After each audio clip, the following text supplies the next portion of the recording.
Ye chudan tsoge chonam la chanju bardo dani jazu dagi chuji gibi sonam gi dola benje sange dobara sho sange chudan tsoge chonam la chanju bardo dani jazu dagi chuji gibi sonam gi dola benje sange dobara sho Sangye chodan zobe chodam la chanju pardo dani jazu dagi choji gebe sonam gi dola benjir sangye drobara sho.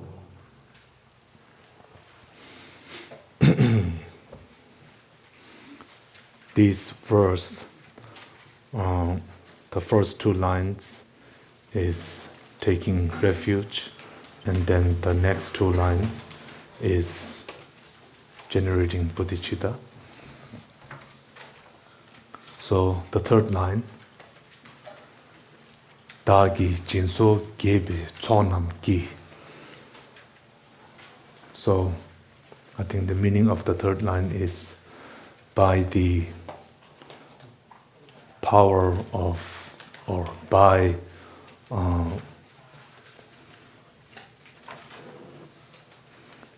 accumulating the merit of engaging in the six paramitas, you know.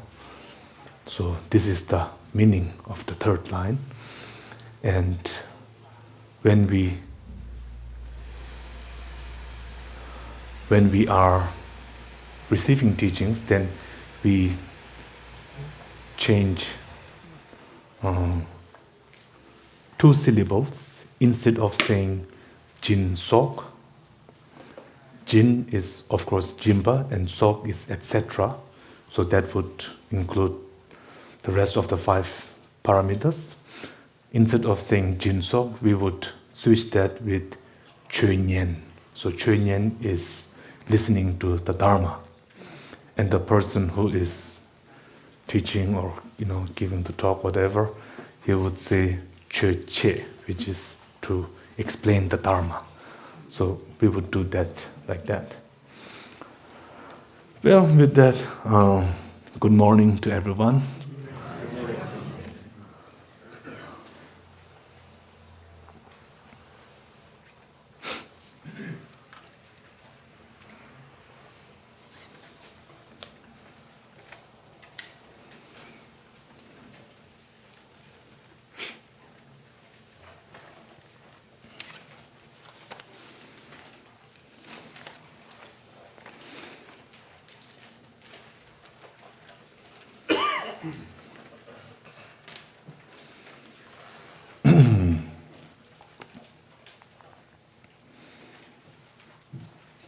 With bodhicitta, I think it would be a very good idea to, go back to Lamrim.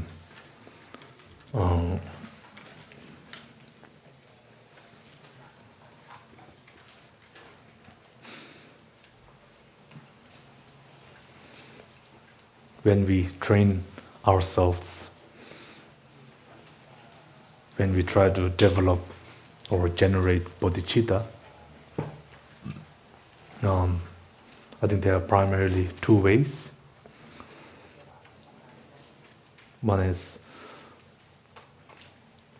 training the mind by means of the sevenfold cause and effect instruction, and the other is training through the interchange of self and others.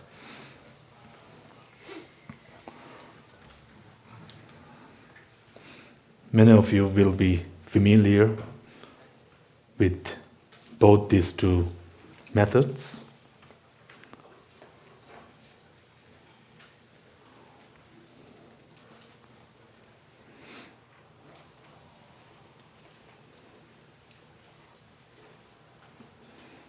The first method, the sevenfold cause and effect instructions,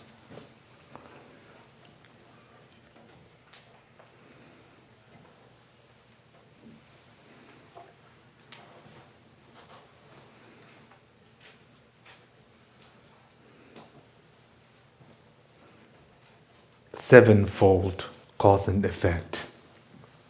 That's a term, right?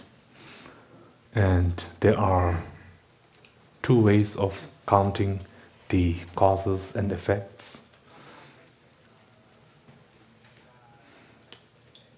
The first one would be from recognizing all sentient beings to being your mother, to correct resolve or altruism. Those would be the first six, would be the causes, and then bodhicitta would be the effect. The second way of counting this cause and effect would be counting two sets of 7 causes and 7 effects. So the 7 causes would be again it would be just adding bodhicitta to the first 6. So just all 7. Those 7 will be the 7 causes, and then starting from remembering the kindness of sentient beings to number 7, bodhicitta. So you have 6, and then you just add Buddhahood. So those would be the 6 effects. So they sort of overlap each other, right? So there are 2 ways of categorizing the cause and effect. And I won't go through each of the 7-fold. The first one, understanding everyone, understanding all sentient beings, to being your mother.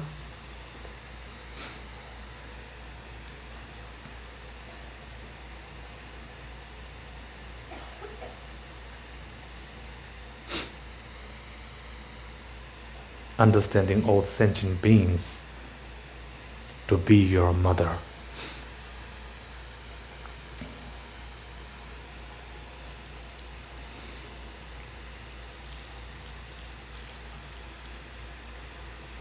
Since in order to generate bodhicitta, it is important that we must generate compassion, unconditional compassion, and we are using this technique of recognizing all sentient beings as our mothers to bring a sense of closeness towards all of them. For most people,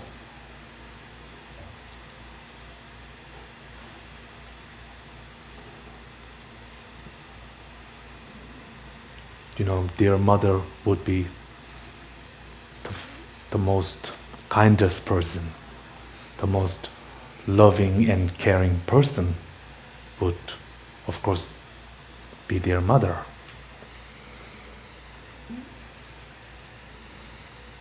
And when we went through renunciation,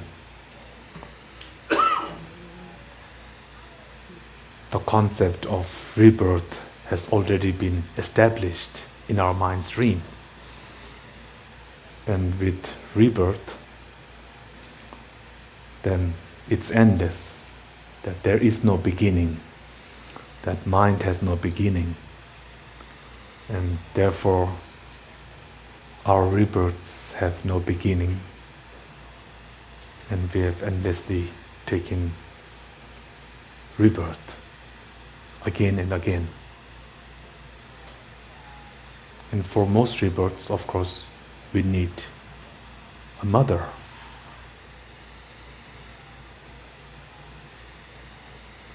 So that's why we use this example.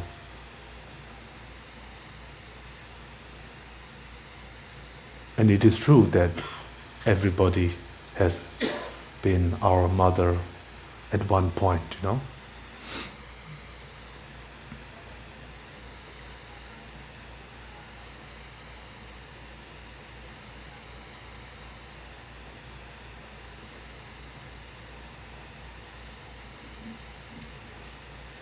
Some people I heard have some problem with thinking like this. They would say, well, my mother was not very kind, you know, or I've never met my mother, or I don't have a good relation with my mother.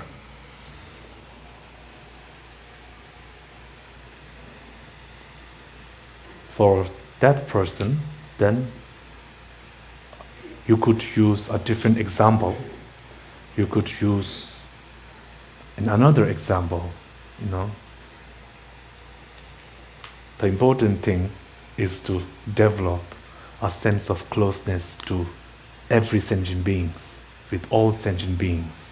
And if this example, if this model doesn't fit you, and if there isn't another way of developing that sense of closeness with everyone, then you can do that, you know?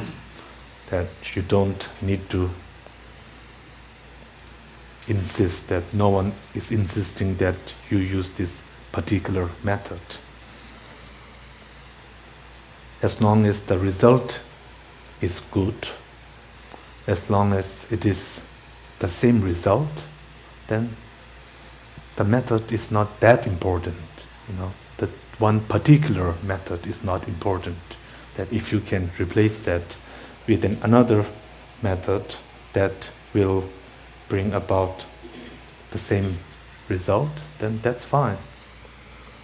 But we are just using this example because for most people, of course, you know, mother is the first person from the moment of our conception till our rebirth. We have to depend on our mother. But nowadays, with modern science, that may change.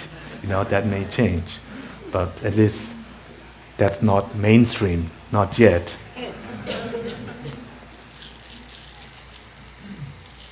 So we are using this example, we are using this technique, this method, to develop a sense of closeness.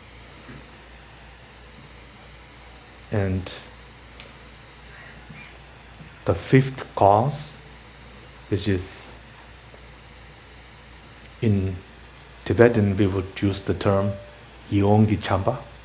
Yongi Chamba.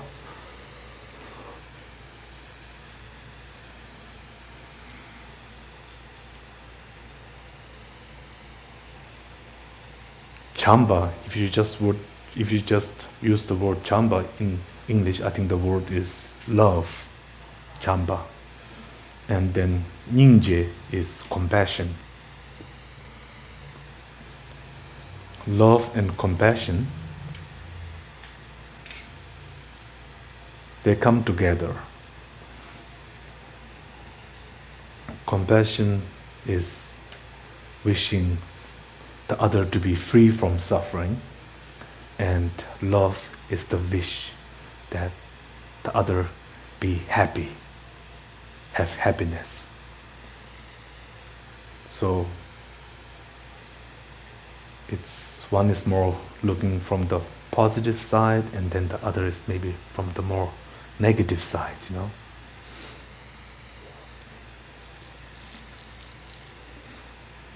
But the fifth cause,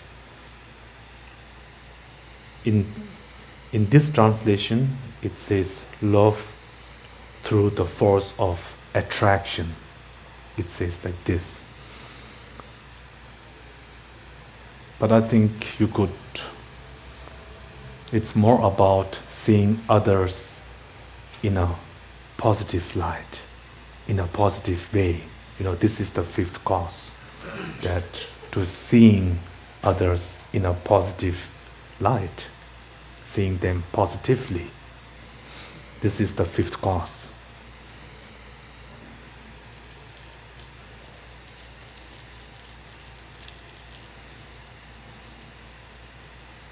And then the sixth cause, which is compassion.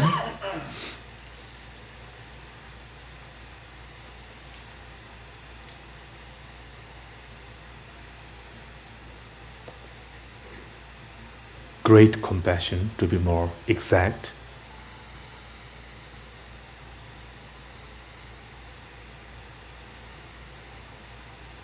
We all have a certain level of compassion, and it is this compassion that we have right now that becomes the great compassion. It's not something that is completely disconnected from something that we already have. All we need to do is to try to include more in our compassion, not just include ourselves or our friends or the people that we find pleasant, but if we can include everyone in that compassion, then that is great compassion. So it's great compassion shouldn't be understood as something that is far out there and that it's somehow completely disconnected from everything or anything that you have right now.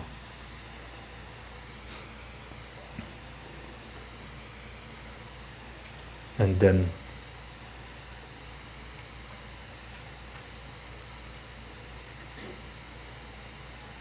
the sixth, altruism. Before I said six, but compassion is number 5. In this number, I think they are counting from immeasurable equanimity, so that's different. Immeasurable equanimity is very important, that before we try to go through the 7 cause and effect, first we should try to think about, try to make everything more equal, because if our mind is very biased, then it is more difficult to see people as our mothers, right? So we need to sort of equalize more. So this is very important.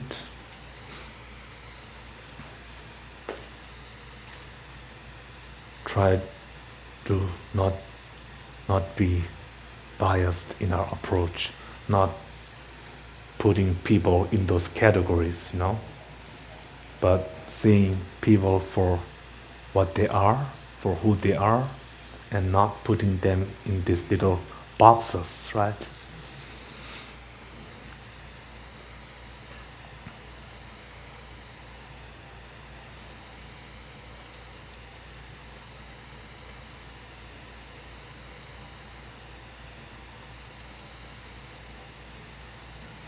And then just having compassion is not enough, that you should take the responsibility. So this is the right resolve.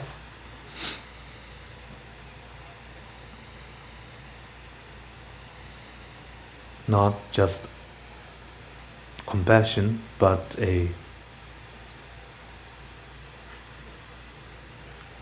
compassion that takes on the responsibility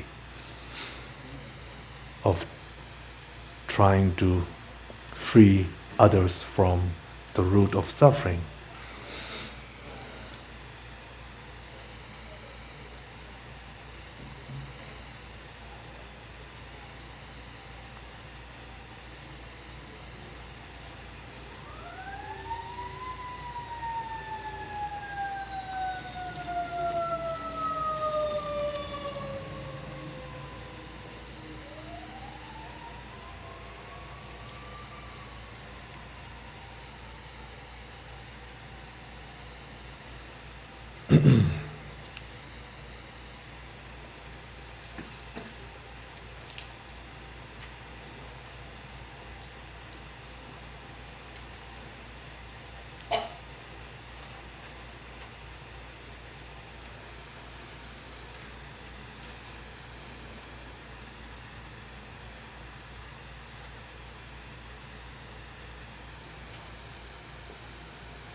in our present state, we are not in a good position to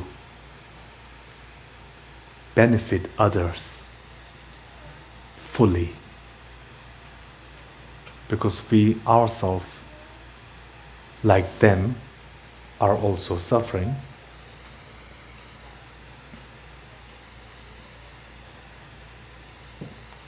So therefore, in order to benefit others, then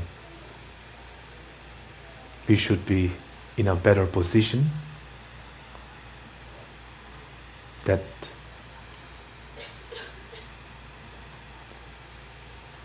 we should first subdue our minds before,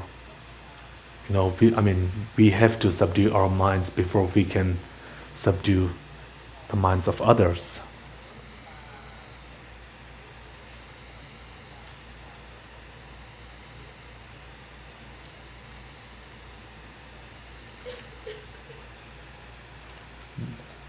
Going from this correct resolve to generation of bodhicitta,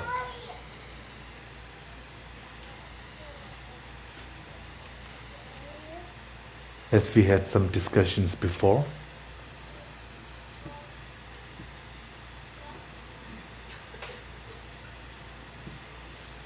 why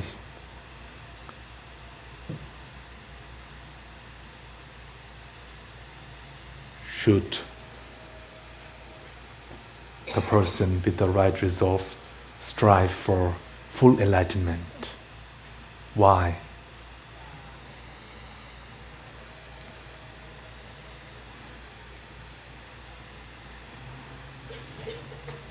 It would be much easier to just attain liberation and then try to, show the path to liberation to others. Wouldn't that be much easier?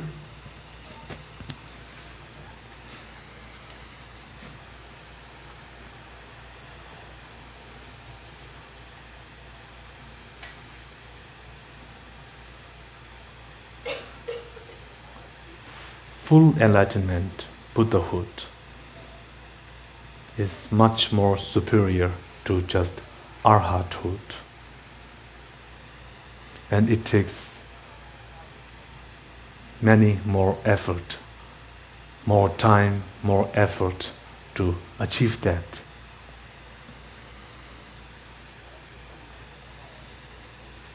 If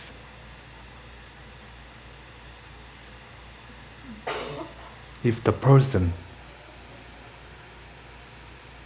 doesn't have enough heart to take on that responsibility, to make those efforts over countless eons, if the person becomes discouraged by that, then that's not good enough,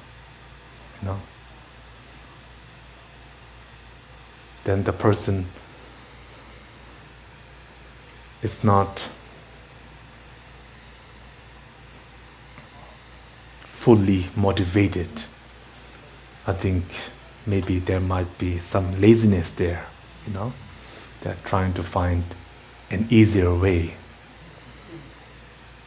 So that's why that a person who has such enough motivation, such enough resolve to take on such a big challenge, I think then would be a bodhisattva. So it's not just about having the better result, but it's also about having a more stronger motivation, having more courage to take on much more greater work. Whereas just striving for liberation would be much easier than striving for Buddhahood.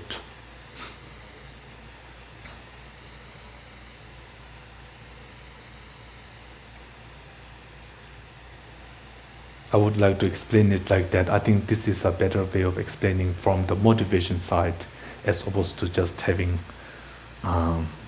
talking about the resultant stage. Saying that Buddhahood is so much better than liberation, right? So I think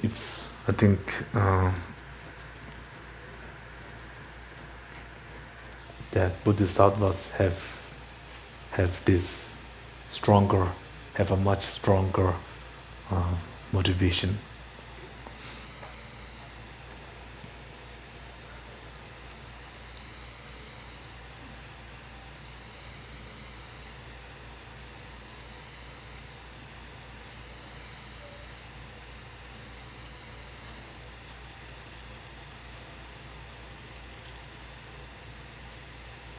Even I think in the other traditions, like the Theravadan tradition, even though they don't talk too much about the superiority of the Bodhisattva stages, nevertheless, they would also accept that a Bodhisattva has a much greater motivation than a Sravaka. And this is because of bodhicitta, because of the correct resolve, because of great compassion.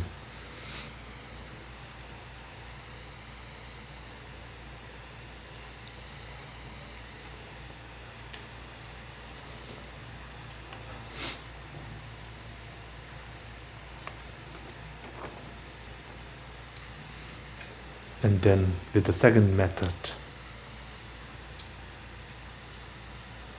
I think for the first 3 steps it's the same. And then from the 4th cause, then one would include the second method.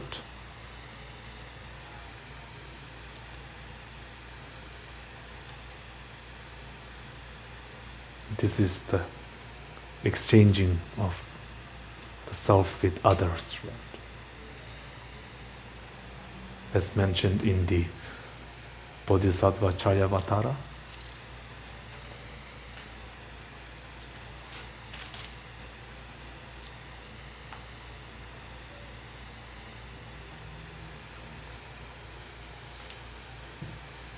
By thinking about the shortcomings of the self-cherishing mind,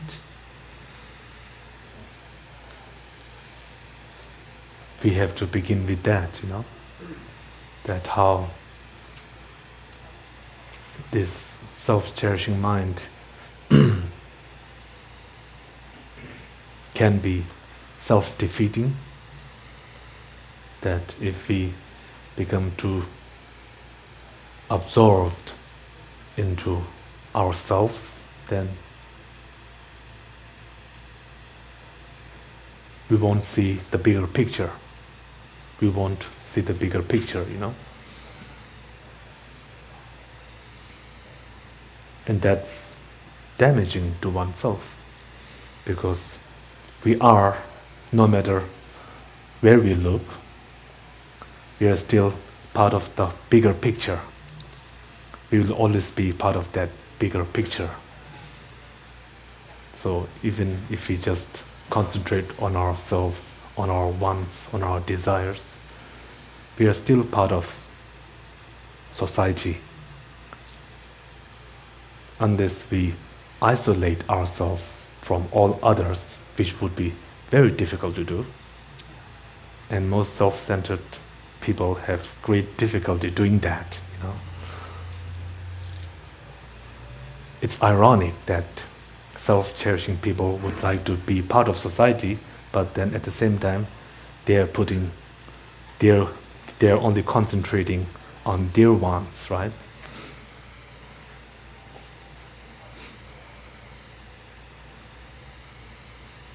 So if you can really see the faults of the self-cherishing mind, then that would lead to the practice of exchanging self with others.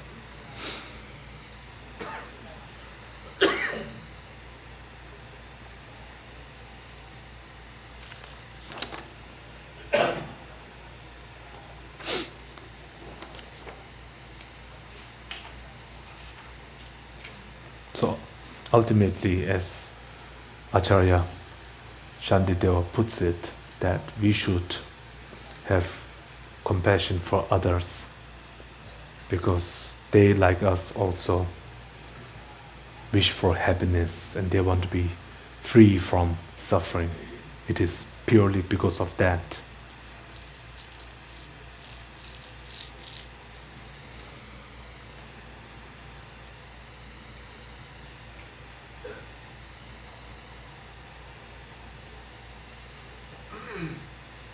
Going back to the kindness of mothers,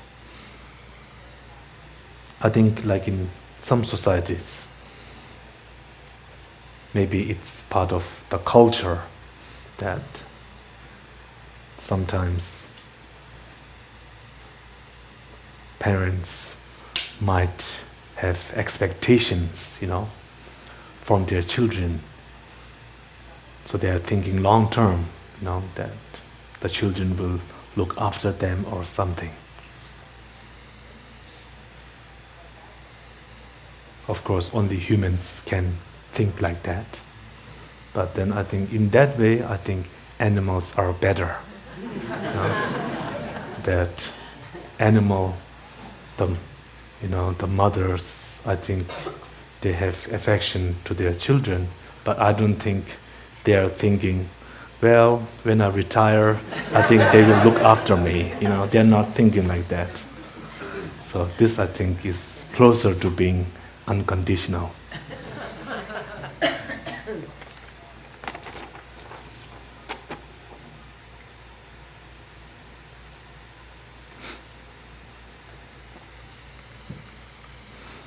Now, with renunciation and bodhicitta,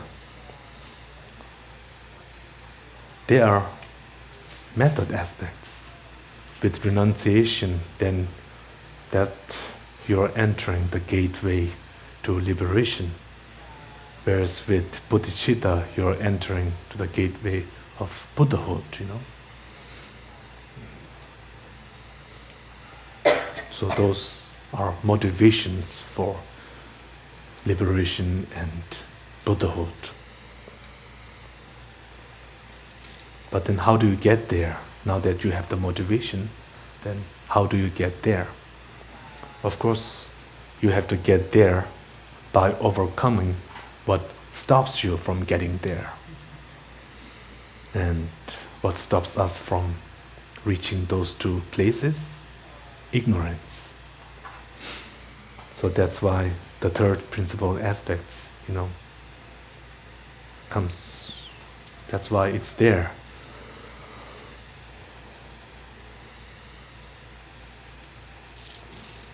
So we should try to achieve this right wisdom.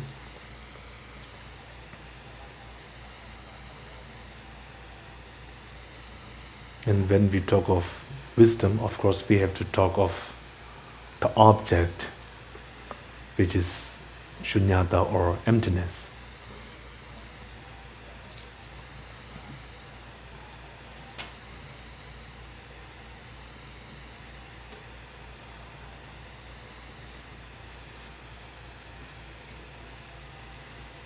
Emptiness and dependent origination are closely linked, even though they're not exactly the same thing, they're not exactly one.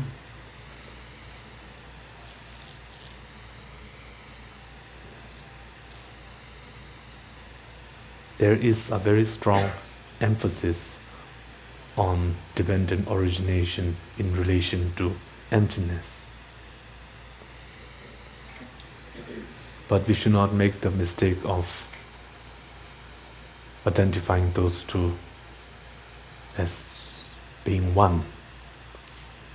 As you know that dependent origination is the reasoning that we use to understand emptiness. So therefore they cannot be the same in that sense.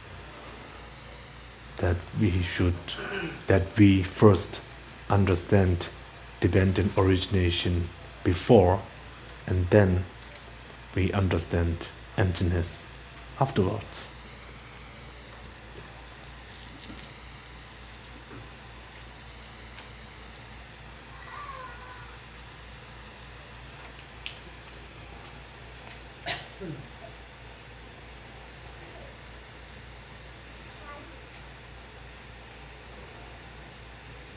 When we try to think of emptiness, we should not approach it like we would approach a person or an object, a table. If we are like trying to meditate on an image of Buddha, we should not approach our meditation. We should not approach shunyata like that. Because if you approach emptiness as if it is a positive object, then you won't understand it. So when we think of emptiness, we always use a basis. So a basis could be a statue. A good basis would be ourselves. You could use yourself and then analyze. You have to analyze about me. We always talk of ourselves, but who am I? What am I? And where is this person? I'm sure we all have names, so where is this person? And it's only through this analysis that we understand emptiness. When you look for an object using this analysis, and when you see that you don't find that object through this analysis, then that is understanding emptiness. After true analysis, you come to conclude that there is no object, that you cannot find this object through by way of this reasoning.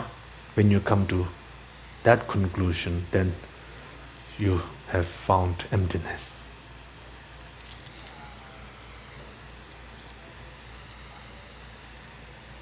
So it's only by way of negating other possibilities. It's only by way of cancelling out all the other options that you approach at emptiness.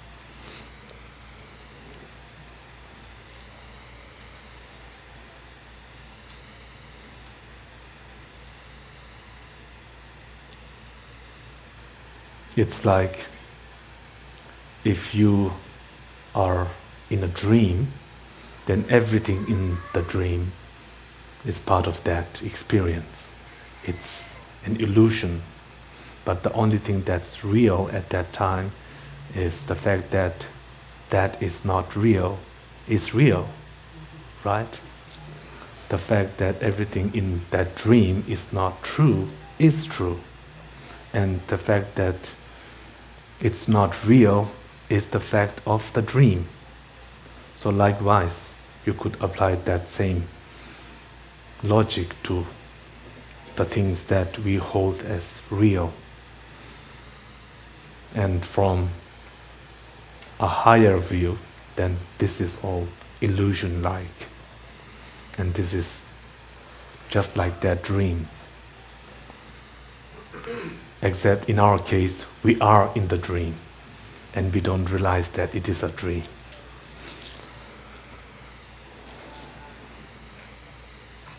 So when you use this dream metaphor, then that's when things can get foggy. That's when you could sort of like fall in the pitfalls of one of those two extremes. So we have to be, again, careful when using the dream metaphor.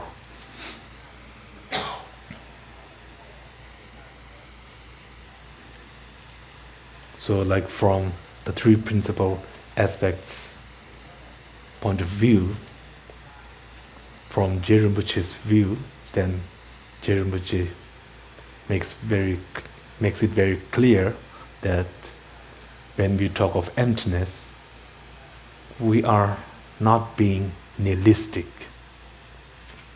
Emptiness is not a nihilistic view. On the contrary, it is optimistic. That with emptiness, then gives a place for dependent origination. And with that, everything can work out. And everything can work perfectly. Everything can work in sync in the world of emptiness. So it's in no way nihilistic.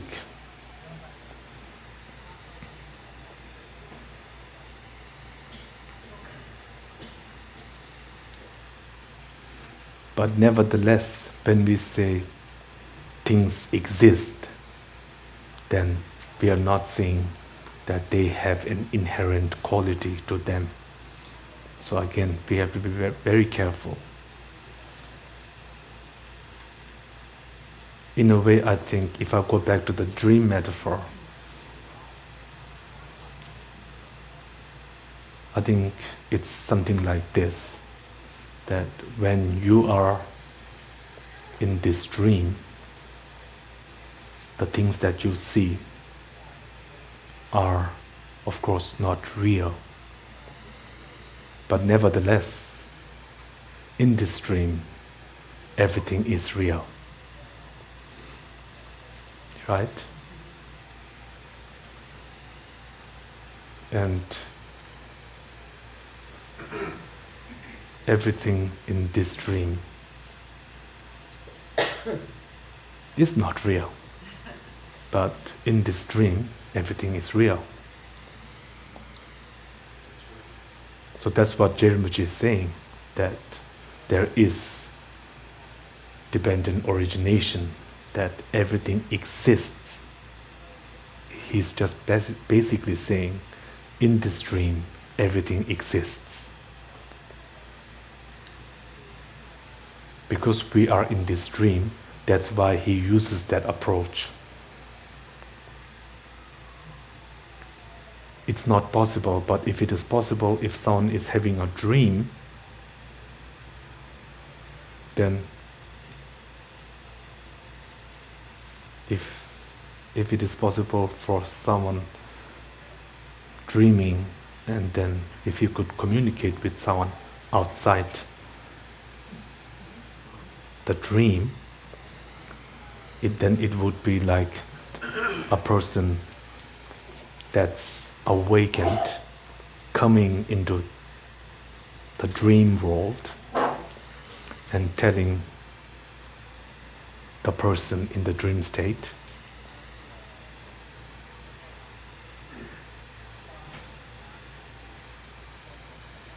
you can see that mountain. See that mountain? That's a mountain, but it's not real. So that's what Rinpoche is doing. To the person who is dreaming, the awakened person comes and says, that is a mountain. What you're seeing over there is a mountain. That what you're seeing over here is a house. But those are not real, right? So same thing. We say, this is a table, that this is a house. I am a person. But I am not a real person, right? And what does real mean? Then we have to go back to emptiness again.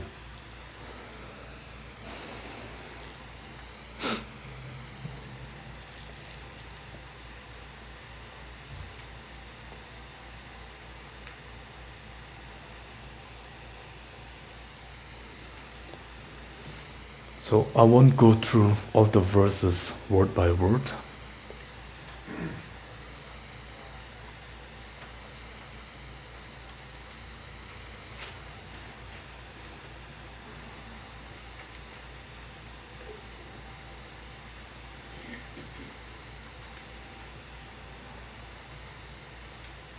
In verse number 13, Rinpoche says,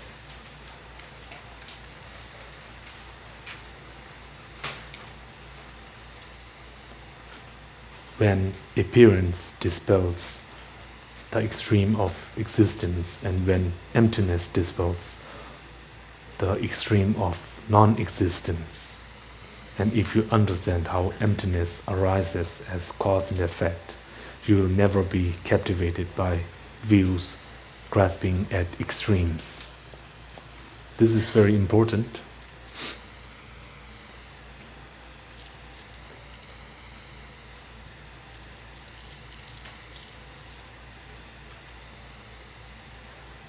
In the lower schools, appearance dispels the extreme of non-existence and emptiness dispels the extreme of existence. Whereas in the Prasangika school, then appearance dispels the extreme of existence and emptiness dispels the extreme of non-existence. And this is basically the same thing as in the Heart Sutra. Form is emptiness, emptiness is form. So it's the same thing.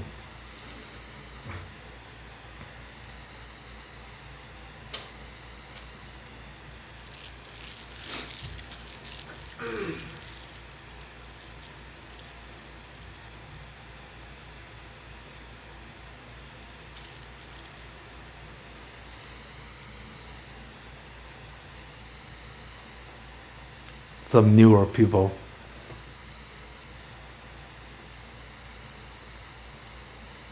new to the Dharma, new to these teachings, might think that might be contradictory, Form is emptiness, emptiness is form.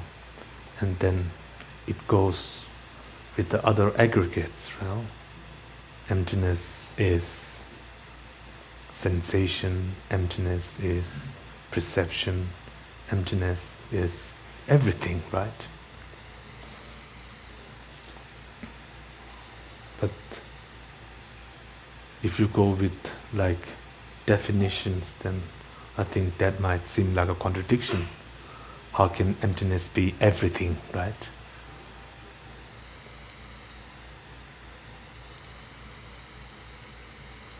Emptiness is form. That phrase, we should not understand it, we should not take it literally. That we are not, of course, Buddha wasn't saying emptiness itself is form or matter. He wasn't saying that. What he was saying was because of emptiness, form exists. He was simply saying that. Form is empty, and because form is empty, therefore form can be form.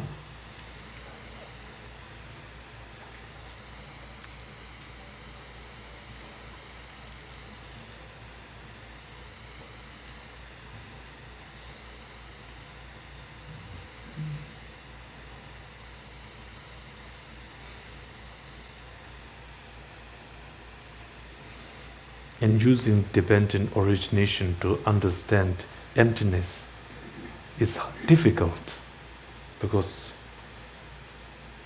for most people, using dependent origination as a reasoning would lead to having some sort of an inherent quality to anything, you know.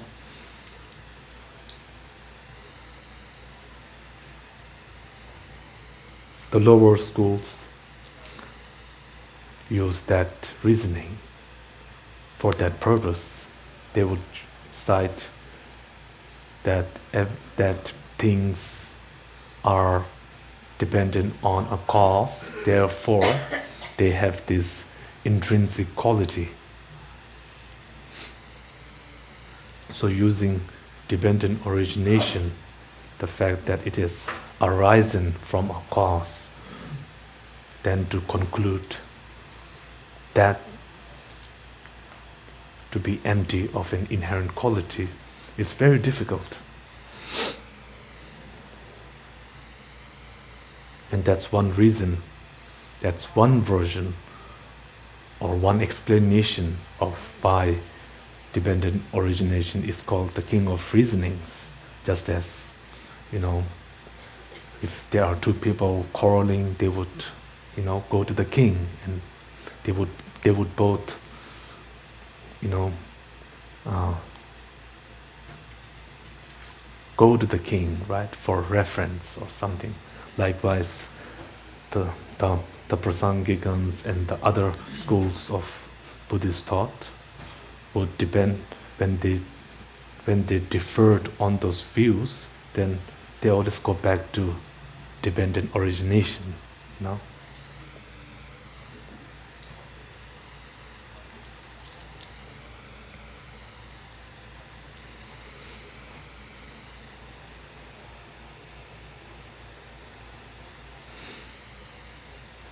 At the end of all this emptiness, all this talk on emptiness, right?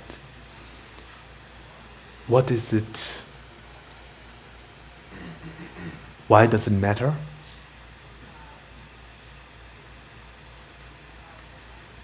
It seems like we are spending a lot of time thinking on a very abstract idea, right? Does it seem like that?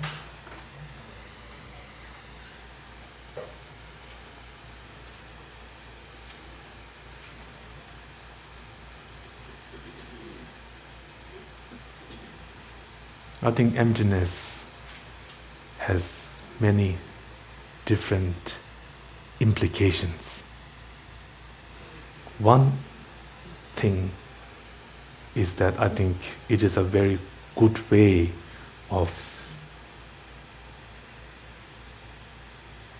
renouncing the world.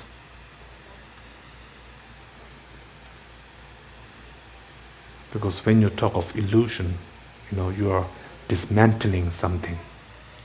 All forms of dismantling something, I think, are negative, somewhat negative. And we begin with impermanence, you know. We are dismantling something when we talk of impermanence.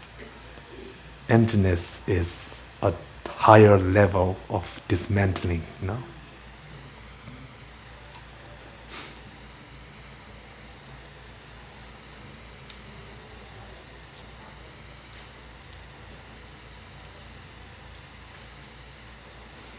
People say this is a very reductionist approach.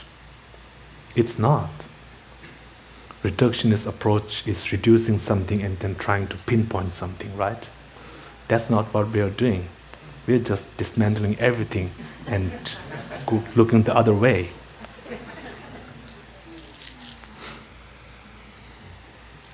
That's what emptiness is about. It's not about trying to reduce something and trying to find the smallest matter, or it's not trying to find the answer. Rather, it's trying to stop all the questions.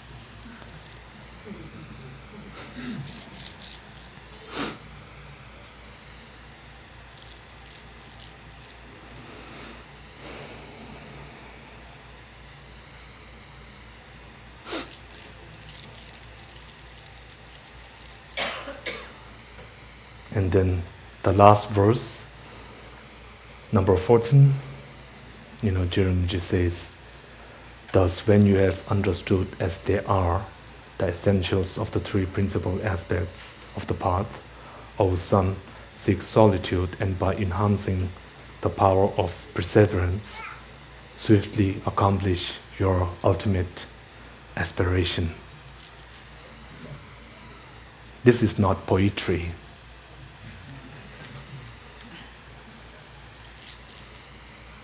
This is not just some nice words, that Rinpoche came up with.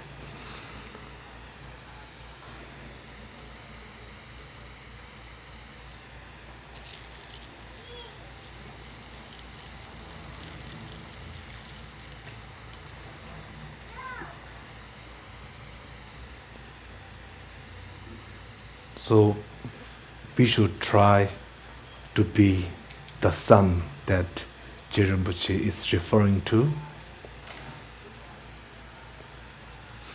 I think son does not mean it's in this sense it's not a gender specific term, but it is being used. What's the word? Like a word that you would use for someone that you're close to. Endearing, affectionate. It's an affectionate term.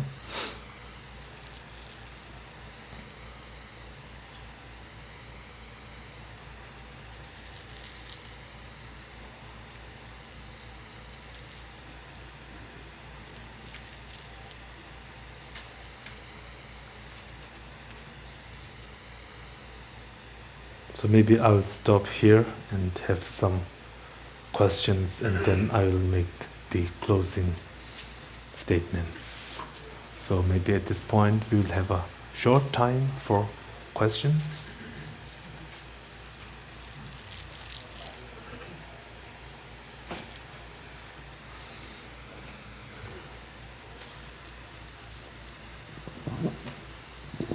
Thank you, Rinpoche. My question is in regards to Guru devotion. You spoke a bit about Guru devotion yesterday.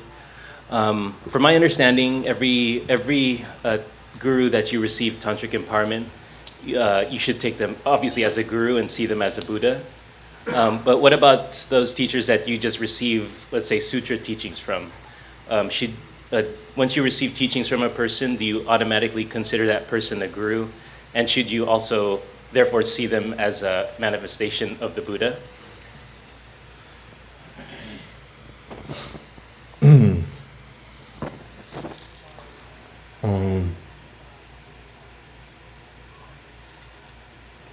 In the Lamrim, it says that if one can see the other person as a Buddha, then one would receive the blessings of the Buddha, right? So we're not trying to see the other person as a Buddha for their benefit, but it's for our benefit.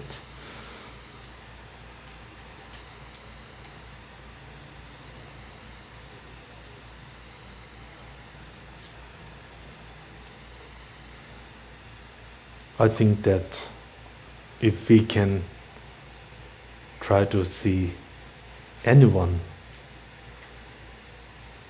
like a Buddha,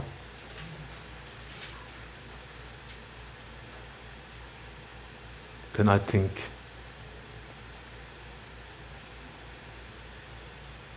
that would be a good way of receiving blessings, of course, right? But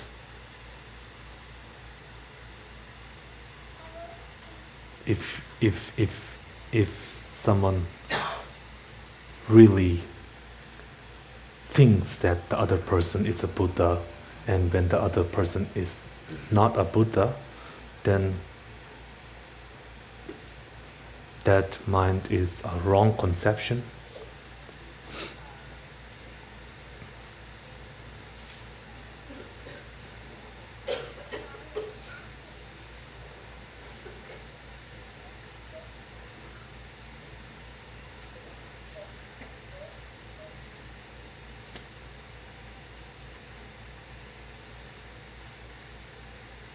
I think we see other people almost like a mirror image of ourselves. So we would expect the other person to have the same sort of feelings that we have, the same emotions that we have, and that would include the negative ones as well. So that makes it very hard to see the other person as a Buddha. Let alone ordinary people, but even really seeing our teachers, our masters as Buddhas is very difficult because we come up with these concepts, that we seeing anyone as ordinary beings is so natural. And even like trying to meditate on ourselves as Buddhas is very difficult, right? Because of ordinary appearance and grasping.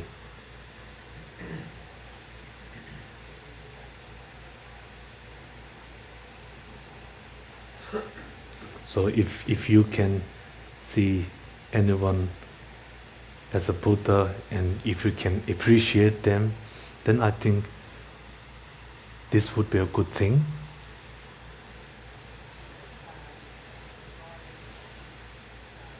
If you see the other person as a Buddha, then I think there will be less negative emotions, towards them.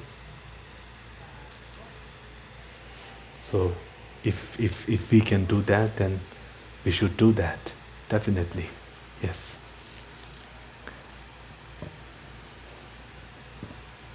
Oh. Thank you, Rinpoche, so much for being here. I have a few questions, but I'm not sure what I'm trying to ask. So my first question is there a difference between mind and consciousness? Is there a difference between mind and consciousness? And then a few nights ago, someone asked about all the karmas that you've created in the past, and how do you stop negative karmas from happening, and vice versa? How do you cultivate or help positive karmas from ripening? And with all the practice that we do, cultivating the right motivation, right view, having bodhicitta, are those in effect creating positive imprints on your consciousness or mind, and are those the factors that get carried on from in rebirths? I think you had three questions, right? And now I forgot the first. When you were on question number 2, I forgot the first. Question number 3, I forgot question number 2. And when you were finished with question number 3, I forgot all 3. I'm not. I only have like short-term memory, So can you just? Yes, I think now I remember your first question. Is there a difference between mind and consciousness, right? Okay. A few nights back, I was talking about mind, and I said that that I was going to speak in not very technical terms and just going to use mind for basically all consciousness. And of course, yes, we differentiate that, and mind is in the context of mind and mental factors. So mental factors are not considered mind, but they are consciousness. And then what is mind? Okay, so mind is consciousness without all those attributes. That's not the right word. Mind is consciousness without being any particular attribute of knowing the object, right? So I could say Now again, I will be a little liberal and say, when I am consciousness of myself, that itself is mind. But then that would again have many factors, right? And the fact that when I'm consciousness of myself, I am somewhat concentrated on me, and that part would be concentration. So we would have different factors, different aspects, but mind is primarily that just knows it. Knowledge without being any of the attributes of knowledge. And your second question was in relation to the question before. I think that was yours, Gary. That was your question, right? About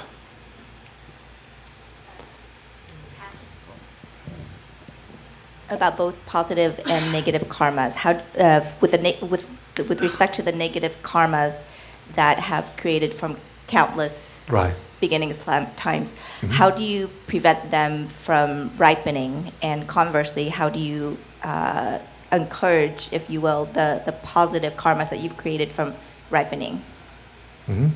So, yes, when we talk of countless eons and even its beginningless, so it's even longer than that.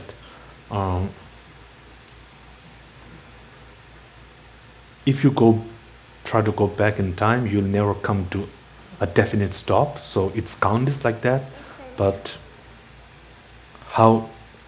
whether it ripens or not is again dependent on causes and conditions.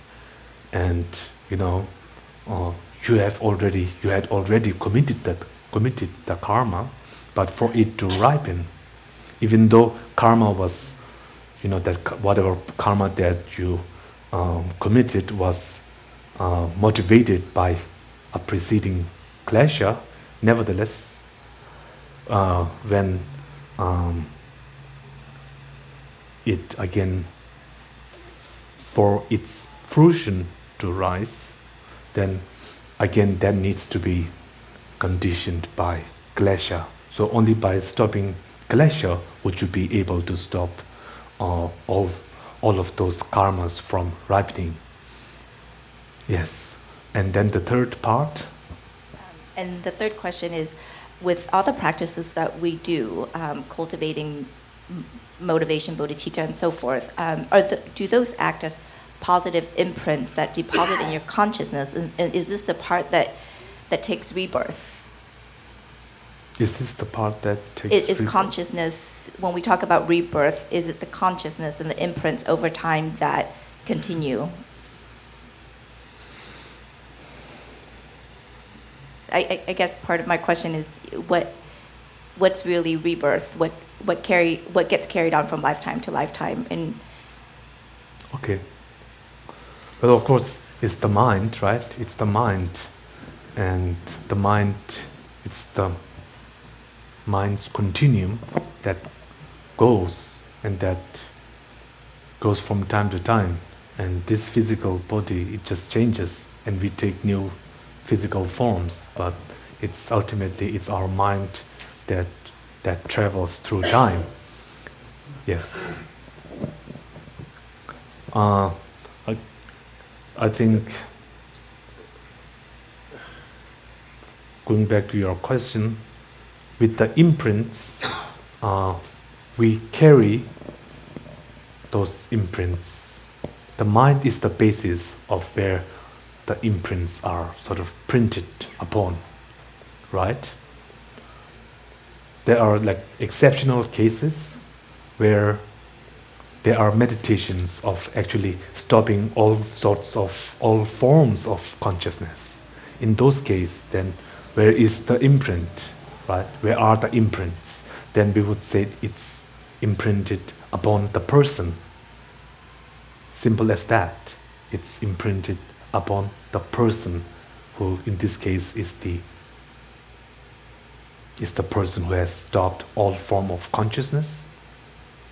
But that's one example, and I think it's not really relevant in this case. But I would say consciousness generally is the basis of imprints, and when we go through rebirths, consciousness, along with all its imprints, also go through the process.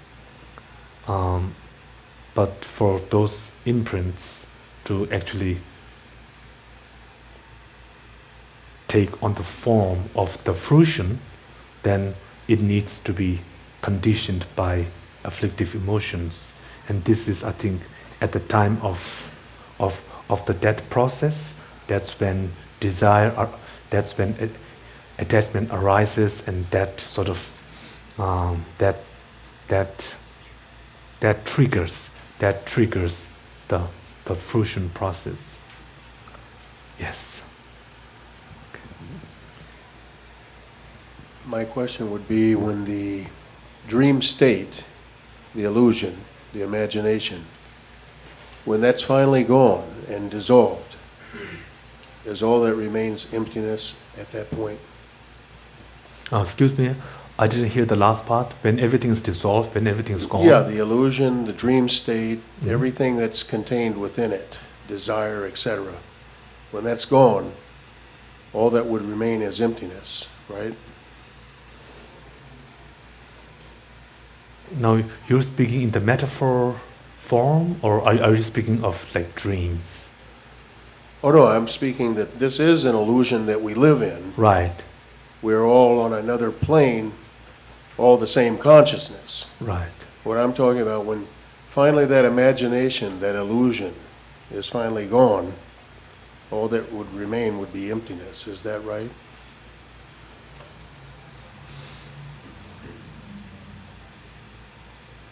So, let's say to a Buddha, right? To a Buddha, when you fully realize emptiness, we would say you would still have perception of illusion. It's not just emptiness, but also the perception of illusion would be there. So we talk of two emptiness. I think one is the space-like emptiness, and then the other is the illusory-like emptiness. And when you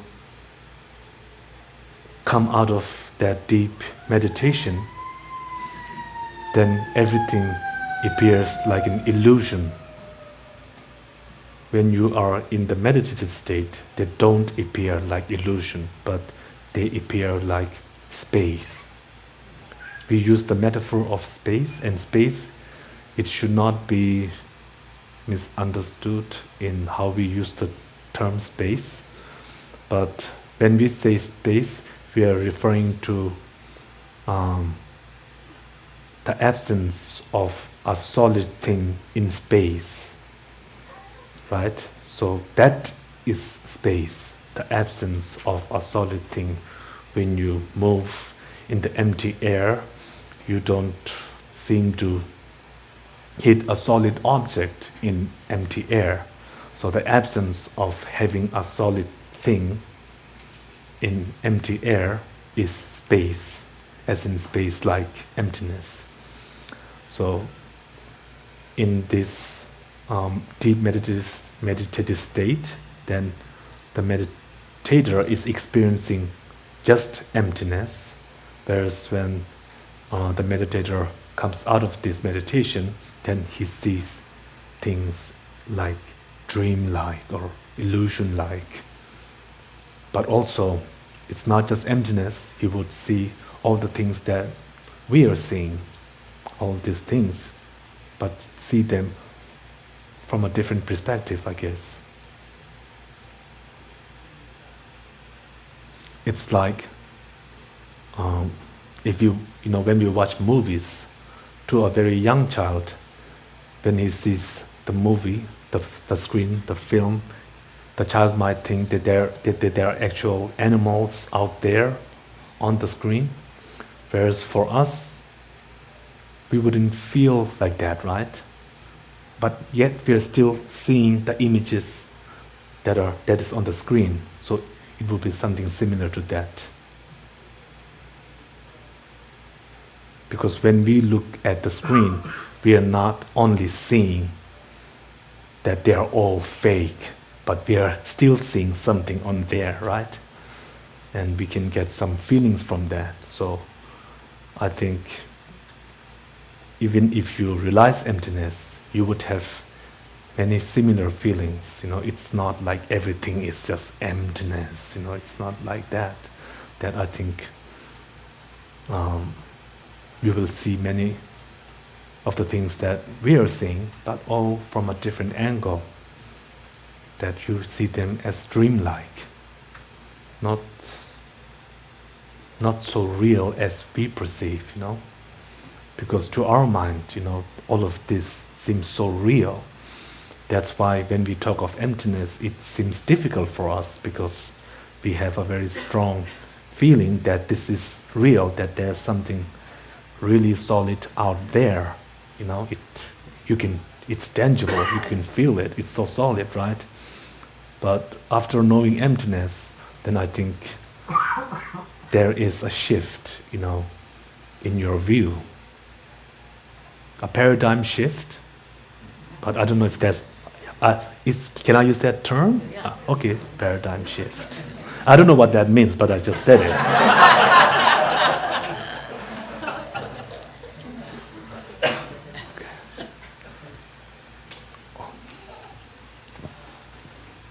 Oh, Yesterday you touched on the concept of time in a Buddhist perspective.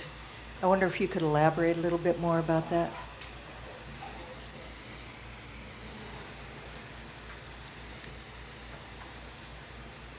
in Buddhist philosophy, I think we don't elaborate too much on time. It just says time is an abstract. And all abstract things are dependent on a basis, either a matter or consciousness. Most abstract things cannot be known directly, I think. They have to be experienced or known through another object. A person is an abstract. You can only see the physical body,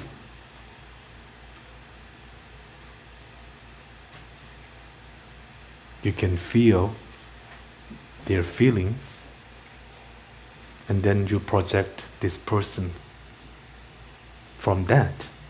That's the basis, right?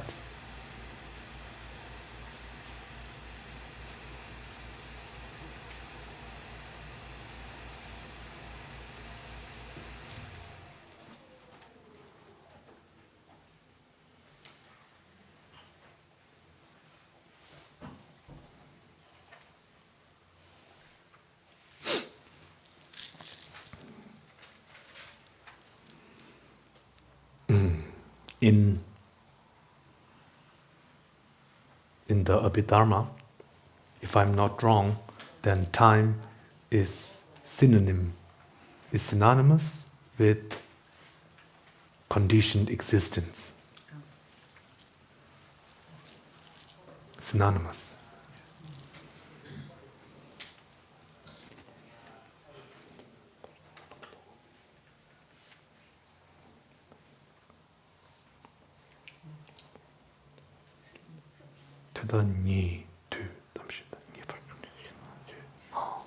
Yeah, synonymous with conditioned existence.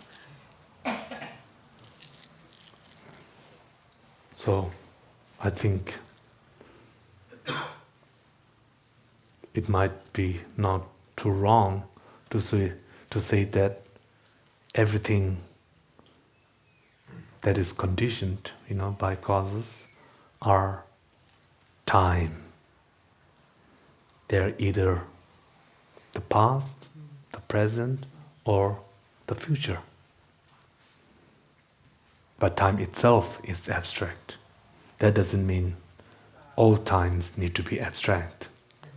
Just as impermanence is abstract, but not all impermanent things need to be abstract.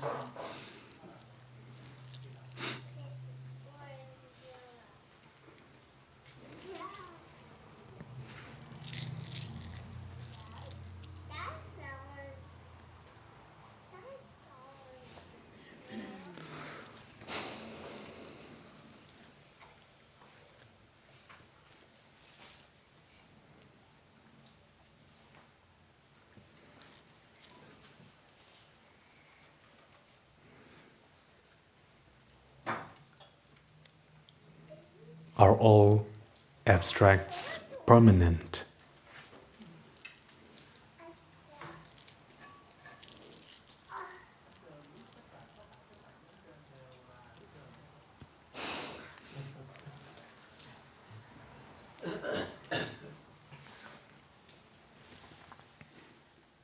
But I'm not an expert on time. And if I was an expert, I'll never be on time.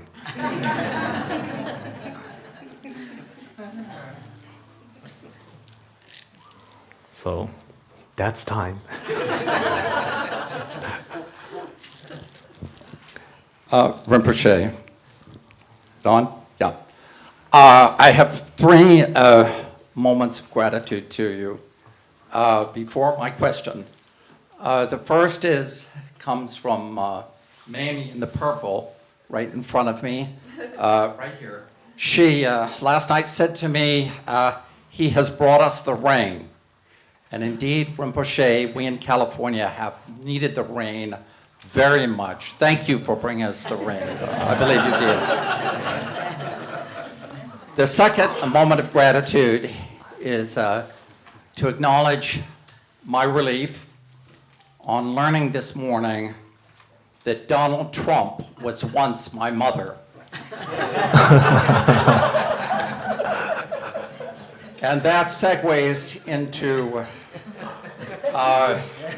thanking you for the empowerment of Avalokiteshvara. Indeed, 10 days ago, my heart was filled, as a Buddhist, I couldn't understand it. My heart was filled with rage and anger and fury, which I thought was compassion. Compassion for women, compassion for Latinos, compassion for immigrants, blacks, gays, but most of all, compassion for our earth, our environment. What I learned in the empowerment, and I'm eternally grateful for this, that I can be an emanation of Avalokiteshvara. But one moment of anger, I lose my 1,000 arms of wisdom and skillful means, and only have my own 2. 1,000 of rage, 1,000 of fear, 1,000 of lack of confidence. And so I appreciate very much your focusing the next day in the sadhana on page 24 and showing me how I can make that long practice viable for me daily. My question is this. It's been a remarkable 10 days. And I'd like you to connect, if you can, the emanation, the Buddha of Avalokiteshvara, and the initiation of Yamataka. How do they combine? How do they connect? How do they interrelate? Thank you.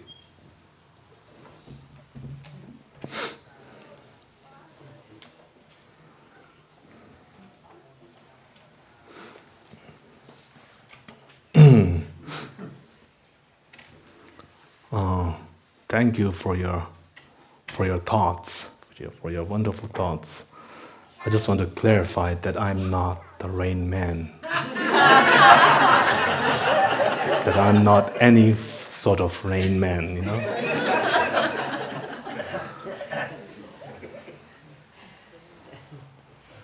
And then with the second statement, did you see that? You have now understood that Donald Trump has been your mother? It's a really strange thing, you know. When we talk of time, you know, you were asking that question about time, and of course, I think to be really technical, I think we would have to say that all sentient beings at one point in their continuum has been the mother of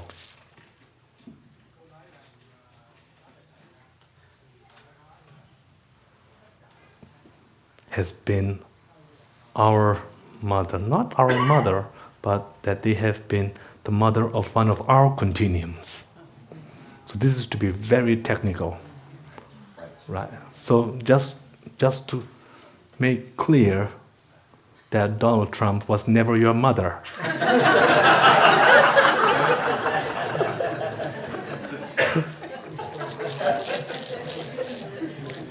He was definitely never my mother. But of course, one of his continuum has been the mother of one of my continuum. So that's time, you know, that it's quite difficult, isn't it? Time. And then,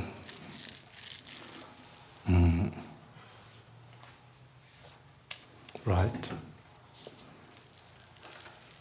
What is the connection with Avalokiteshvara and Yamantaka?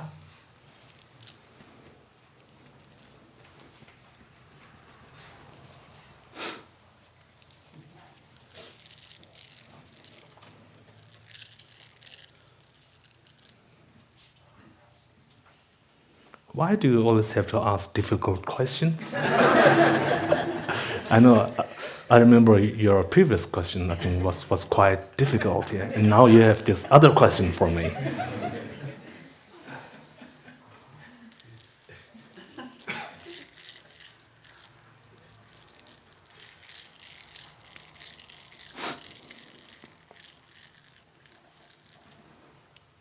When you began with the 3 statements, I knew something big was coming.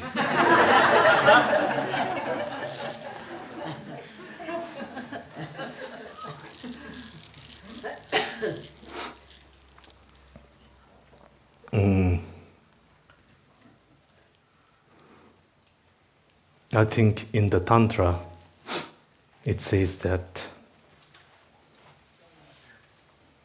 when sentient beings become Buddhas, they all become the same entity, they all become the same continuum. This, for some people, I think this concept will not fit. They cannot accept this. That before enlightenment, we have our individual continuum, but when we become Buddhas, then our continuums sort of join together, right?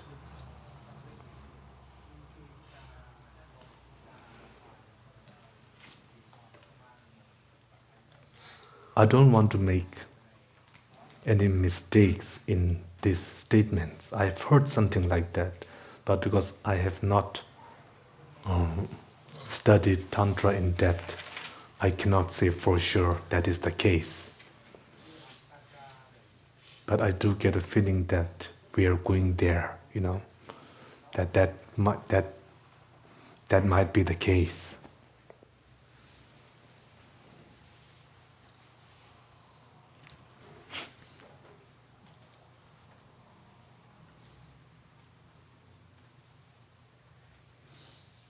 And sometimes that makes sense. That when we are sentient beings, we have this sense of individuality, that we separate ourselves from others, that we think that I am myself, that I have myself, that I have my own continuum that's separate from the continuum of all the other minds.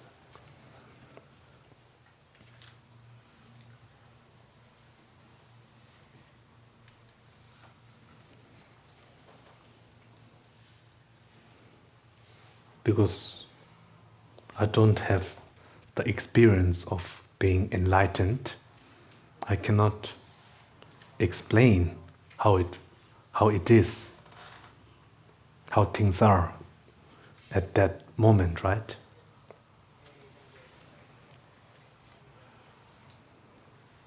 But then, with my little training, then I feel that sometimes to make that statement, that sounds a little bit close to some other philosophical systems in India. Non-Buddhist philosophical systems would talk of something that's similar to what we are talking about. That there is an individual self, and then there is the all-pervasive self. Right? And I remember that at one conference, that His Holiness was participating, there were some Indian contemplative practitioners and scholars there, and the presenter was talking about these two types of self, the individual self and the all-pervasive self. And he gave this nice story of a water drop that fell into the ocean. A water drop that fell into the ocean, and the water drop then said to the ocean, "You have taken my identity as a drop away." To which the ocean replied, "No, I have given you my identity as the ocean." So I see some parallels there with that. But I don't know if the other case that we were talking about is confirmed. I can't confirm that. Not now. So I will think about this, I will think about that issue of whether when all beings become enlightened, if they all become the same entity. So, okay, with this, we will now stop the question session, and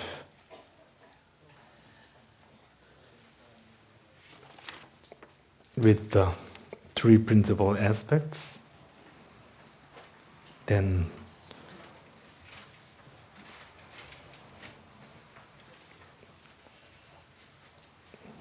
the past few hours we have been gathering in this room, right?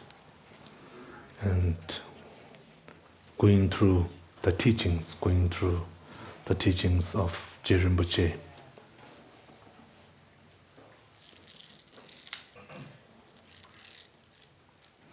When we are in the Lakang, when we are in the temple, and when we are in such a venue like this, the occasion, then our mind is more relaxed. We don't have to think too much about what's going outside of this place. And our mind is more tuned in, is more tuned in to the Dharma. Because we come, partly because we come here with that intention. We are all prepared. We prepare ourselves when we go to such occasions like this.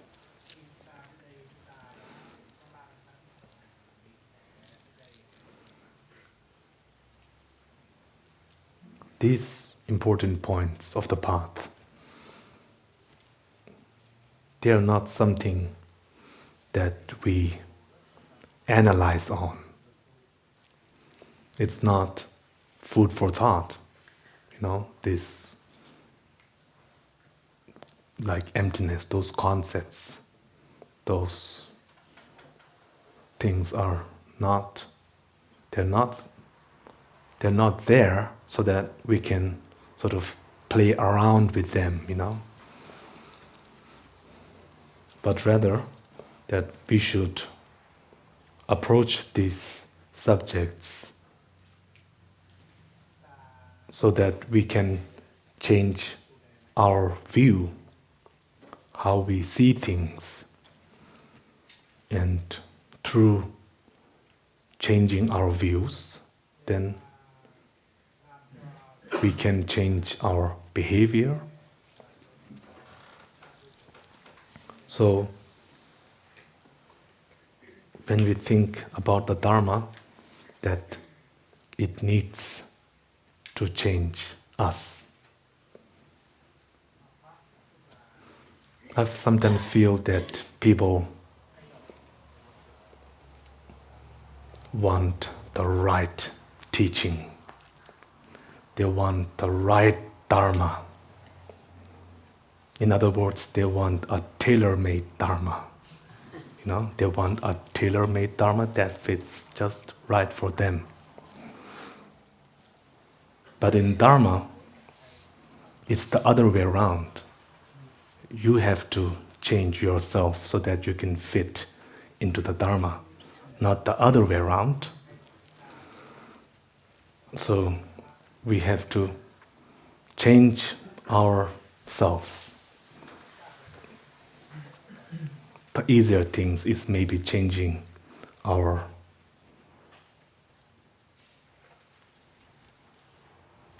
body and speech, changing our body actions and speech action. That's somewhat more easier. But the more difficult thing is changing our mental action, is changing our mind. And this is exactly what these teachings are meant for. They are to be used to change our minds.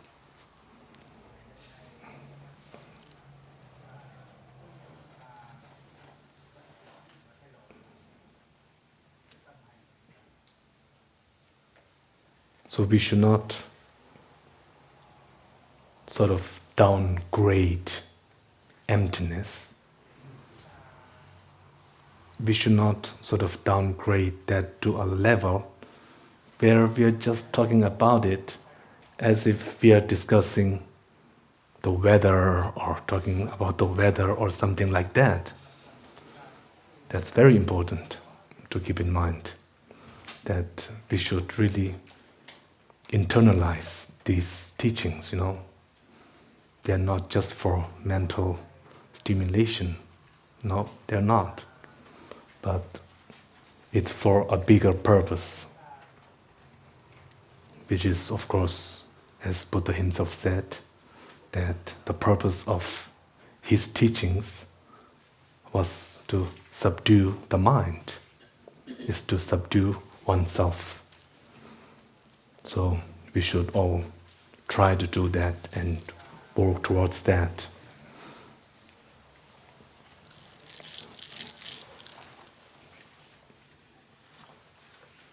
For the past few days,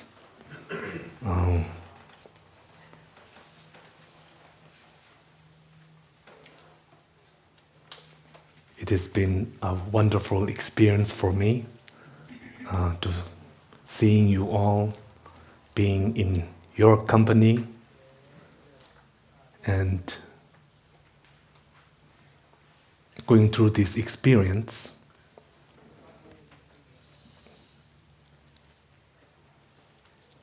I appreciate your interest in the Dharma, and not just interest, but I sense that there is a certain level of seriousness, a certain level of urgency.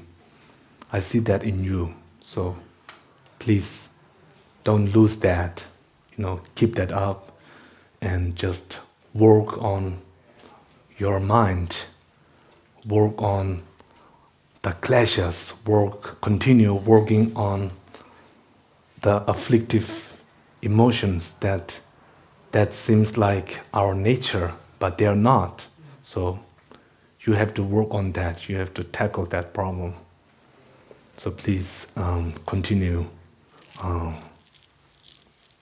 in doing that.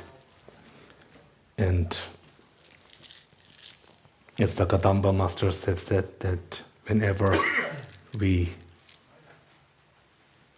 do any virtuous actions, that we do any good, that we should,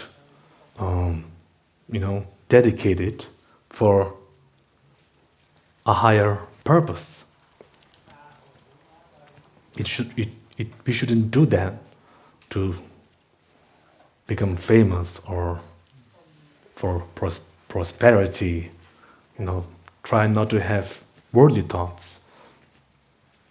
To do virtuous things without having worldly thoughts. That's very important. To dedicate the little good things, the small good things that we might have accumulated. Let us all try to dedicate that. Even though it's not something big we have achieved, it's just something tiny, something very small, but let us at least try to dedicate it for a big purpose, for a bigger purpose, for a higher purpose. So we should always, try to dedicate it for others, dedicate it so that other sentient beings can be free from the cyclic existence, so that they may be free from suffering. For that, of course, we would need the Dharma, and for Dharma to spread, then we need our teachers. So we should, of course, dedicate and pray for their long life. And of course, His Holiness, the 14th Dalai Lama, let us all dedicate this for his long life. May his wishes come true, and we should support him in his work that he tries so hard to do for us. So we should support him in doing that. And likewise, we should support all our lamas who are here to show us the path, to encourage us on the path. So let us dedicate them. Let us dedicate these actions, these virtuous things that we have done, these virtuous thoughts that have come into our mind. Let us dedicate it, for their long life. So, thank you. Thank you.